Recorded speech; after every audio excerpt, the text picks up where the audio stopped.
सुवेंदु अधिकारी के निजी सहायक पीए को गोली मारकर हत्या।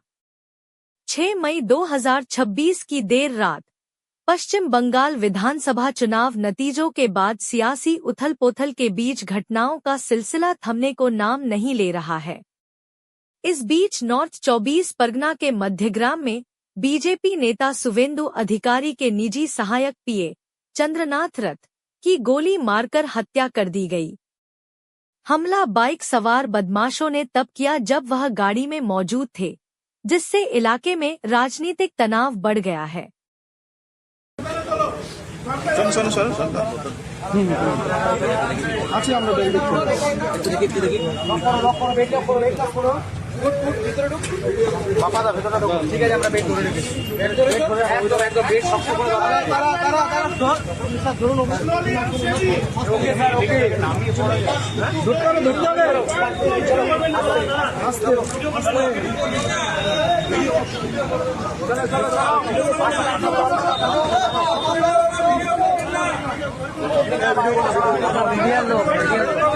अरे मीडिया लोग वाला वीडियो फोटो